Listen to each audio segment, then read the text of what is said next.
Hey creative souls, thank you so much for tuning in. I'm really happy that you're here. In this video, I want to talk about why I write. And this is not just about me, it's about all of us, but it's an interesting thing to think about. And George Orwell even wrote an article about it in 1946, 48, somewhere in there. And so I want to talk about some of the points from that essay. But the reason this came up was the other day I mentioned to a group of people that I'm a very private person. And one of them asked me why I would choose then to be a writer if I am so private. And I think this is interesting on a number of levels because, first of all, when we're writers, people always assume we're writing about ourselves. And if we write fiction, that is and is not the case, right? Because even if we take something from our personal lives and write a short story, for example, about it, or a novel, by the time we have finished and developed this character and followed them through this trajectory, the plot line to the end, to their transformation and their new normal, it's not us anymore. And then also, of course, it's about us because we're writing about humanity. So it's about all of us. And I talk about this very briefly in a video that I just recorded about the writing habits and practices of Alice Munro. So you might want to check that out. Okay, before we get to the content of this video, if you don't know me, my name's Johnny. I'm a retired adjunct writing professor. I currently teach fiction writing and screenwriting to adults in custody. I believe I'm on this earth to heal the world through story, and I call myself a word witch. I do believe stories can heal the world, so let's do it together. And I want to thank you all for your likes, shares, and subscribes. It just helps me grow my channel, which will allow me to do more in this quest to heal the world through story. So thank you so much. All right, on to Orwell and his essay called Why I Write. He says there are 4 reasons that a writer writes, and he says this is true for all writers. Let me tell you what they are and see what you think. The first one he says is egoism. He says it's a desire to seem clever, to be talked about, to be remembered after death, to get your own back on a grown-up who snubbed you in childhood. Okay, I don't know about all of those. I will cop to being remembered after my death. For me as a writer, I like the idea that my stories will stay behind when I'm gone and that people can still, in some ways, converse with me, interact with me, know me, and understand me. And maybe part of that is because throughout my life, I have felt massively misunderstood most of the time. And I think that's something a lot of people with certain kinds of brains can relate to. That does appeal to me, but that's not why I write. I don't believe. I was pulled to writing, and then I realized, that by doing this thing, by putting words on the page and getting them out into the world, it's a kind of interaction with humans without having to actually interact with them real time, which is, I find, very exhausting sometimes. So yeah, I like the idea of feeling like I've left something behind that might make a difference for someone. Because I know there are stories that were written, over 100, 200 years ago that I read and I resonate with. The Yellow Wallpaper by Charlotte Perkins Gilman is one of them. I still get goosebumps when I read that story. And I just love the idea of being able to have that kind of human connection that lasts long after my physical being is here. But as far as the other 3, I don't know.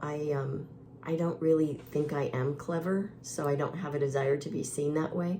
I guess I don't really care one way or the other if I'm talked about. But like I always say, if I am, please make it really good.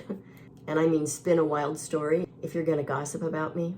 And I don't think my writing is about having my back on grown-ups that snubbed me when I was a kid. Some people might say that is what I'm doing because I do write about some things from my childhood. So who knows? So I'd love to know for you, does any of this in this category of egoism, does any of this resonate with you? Do you want to seem clever? Do you want to be talked about? Do you want to leave something behind after you're gone? And do you want to kind of cover your own back on some grown-up who did something to you when you were a child? Okay, he says number 2 is aesthetic enthusiasm. And the way he describes that is this way: perfection of beauty in the external world, or, on the other hand, in words and the right arrangement. And he says this goes for even people who write brochures and pamphlets. It's not just about creative writing. And I will own this one too. I guess you could say I have aesthetic enthusiasm. It's why I will do 15 or more versions of a short story, which someone told me the other day, that's such a waste of time. I don't think it is.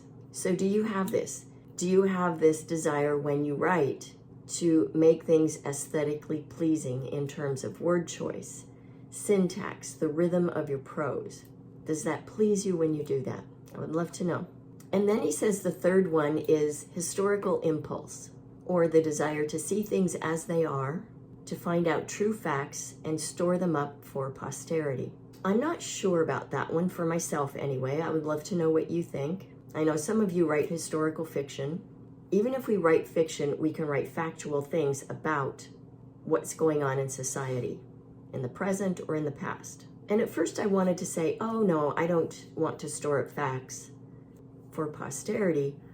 But when I think about it, there is something about sort of memorializing an era of time so that we don't forget, and so that we can see 10, 15, 20, 100 years later how it's impacting us now. Because when I was writing Miranda's Garden, which is set in the 90s, I went to great pains to get a lot of the details right. So maybe this one does apply to me as well, and I just didn't realize it.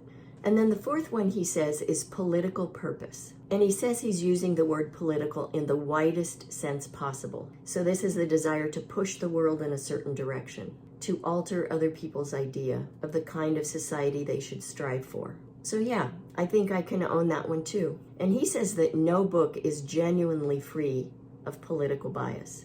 And he says the opinion that art should have nothing to do with politics is itself a political attitude. So sure, I will accept that.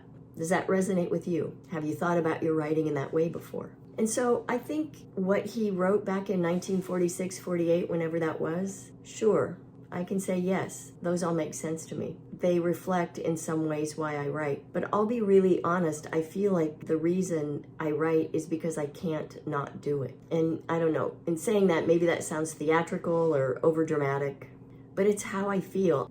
I really write because I can't not do it. It's my calling, and I think when we have a calling, we don't have a choice. It won't let us go. And when we try to push that urge down inside us, we suffer. And I don't want to suffer. How about you? So I would really love to know, why do you write? Send in your mad writing mojo. Happy writing.